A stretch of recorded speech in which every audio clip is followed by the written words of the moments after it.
பாருங்கள், இந்த பூ பேர் அலமண்டா. அலமண்டா அப்படி சொல்லுவாங்க. இது வந்து பெரிய இலை, பெரிய பூ சைஸ் இருக்குது. அதே சமயத்தில் சின்ன பூவாகவும் சின்ன சைஸாக இருக்கும். 2 வெரைட்டி இருக்குது. இந்த சின்ன பூவாக இருக்கிறது வந்து தரையில் கூட வச்சு படர மாதிரி இருக்கும். இன்னொரு சைஸ் வந்து மேலே படர விடுற மாதிரி இருக்கும். இது வந்து சின்ன சைஸ். இது வந்து கீழே தரையில் வைக்கலாம். நிறைய பூக்கள் பூக்கும். மிக அழகாக இருக்கும். காலையிலேருந்து ஈவினிங் வரைக்கும் அப்படியே இருக்கும் அந்த பூக்கள். வாடாது.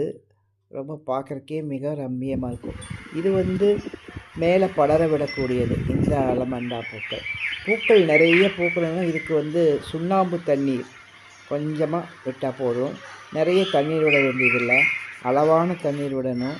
இது நிறைய பூக்கும். நிறைய பூக்கும்போது ரொம்ப அழகாக இருக்கும். இது வந்து சிறிய இலை, சிறிய அலமண்டா. இதே மாதிரி பெரிய இலை, பெரிய பூக்கள் அலமண்டாவும் இருக்குது. இதில் 2 வெரைட்டி இருக்குது. எது வைத்தாலுமே ரொம்ப அழகாக இருக்கும். வீட்டுக்கு முன்னால் வைக்கிறது ரொம்ப நல்லாயிருக்கும்.